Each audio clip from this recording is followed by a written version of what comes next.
जय हो, जय गुरुदेव, जय कल के कृष्णा महाकालेश्वर। गुरु कृपा का मार्ग ईश्वर तक जाने वाले अनेक सर्व सामान्य मार्ग है।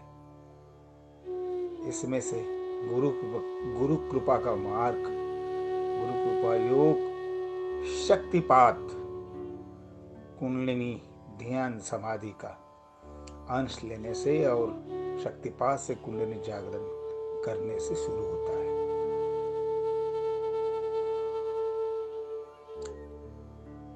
आध्यात्मिक उन्नति का सर्वोच्च शिखर मोक्ष पाने की दृष्टि से सबसे महत्वपूर्ण है।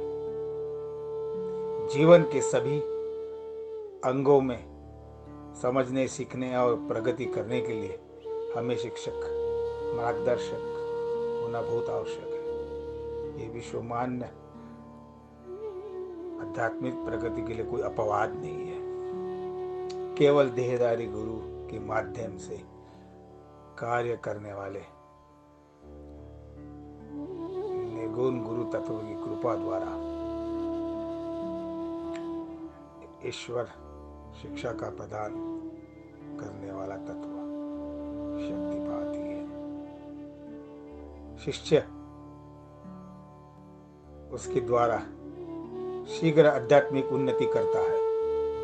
ध्यान साधना मार्ग में आगे बढ़ता है और सकारात्मक सोच के तरफ वो उसके द्वारा उन्नति करता है। इसीलिए कुंडलिनी ध्यान योग अपने पुरातन काल से महाभारत और 5000 साल से यह कुंडलिनी ध्यान के बारे में बताया है।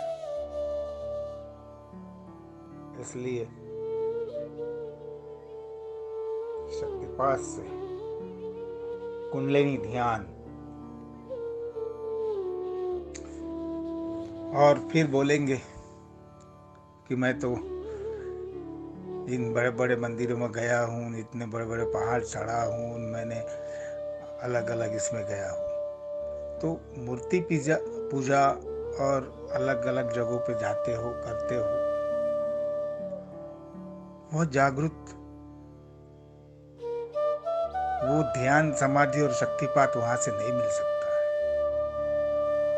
क्योंकि वो मार्ग अलग है और ये मार्ग है डायरेक्ट परमात्मा और ईश्वर की जो शक्ति रहती है उसका अंश प्राप्त करना। ये यही मार्ग है जो परमेश्वर तक ले जा सकता है और साधना में आनंद कर सकता है। और ध्यान, तपस्या और ध्यान योग, कुंडलिनी ध्यान योग, यही प्रमुख मार्ग है। बाकी सब मार्ग जो है उसके नीचे के हैं, वो उनको नहीं दिखते हैं। जिसको वो मार्ग दिखता है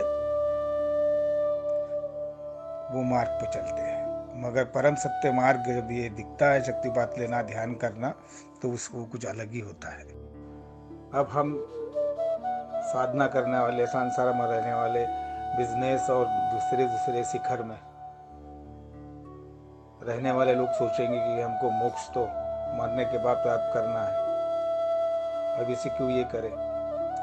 मगर शुरुआत से ही, प्रारंभ से ही, जब भी अपने अंतर मन में जब भी मार्ग दिख गया या चेतना मिल गई अंतर मन की कि अपने ने शक्तिपात लेना है या देखना है, तभी से तुम्हारा अंतर चेतना जो मिली है, तभी से उस मार्ग पे चलना जरूरी है। और शक्तिपात लेने के बाद दूसरे भी कार्य सभी कर सकते, जीवन के जो भी कार्य है उसमें कोई बाधाएं नहीं आती है। नहीं तो बोलेंगे कि ध्यान समाधि में यह साधु बनना है, ये करना है और संसार छोड़ना है, ऐसा कोई जरूरी नहीं है। शक्तिपात श्वास लेने के बाद बाकी भी कार्य जीवन के कर सकते हैं। और जो बाधाएं आती है, वो बाधाओं को समाप्त करने के लिए, आत्मबल बढ़ाने के लिए एक ऊर्जा शक्तिपात से मिलती है। और जो दीक्षा मंत्र रहता है, उसे ध्यान धारणा से रोज ध्यान करके उस मंत्र के द्वारा ध्यान लगता है। जो जागृत और परम सिद्ध मंत्र जो रहता है, गुरु के नाम के साथ जुड़ा वाला नाम, उससे वो आगे बढ़ता है, क्योंकि इसका आभा मंडल और शक्तियाँ और इतने हजारों साल की समाधि के बाद उसको मिली हुई अपने परम गुरु से, और उसमें समाई हुई वो शक्तियाँ है जो संभाले हुए है, वो उसका एक अंश शक्तिपात से मिलता है, एक ध्यान तुम्हारा लगता है। ये बहुत दुर्लभ चीज है, और वो लेकर आप ध्यान साधना कर सकते हैं, एक मन को शांत कर सकते हैं, प्रगति कर सकते हैं।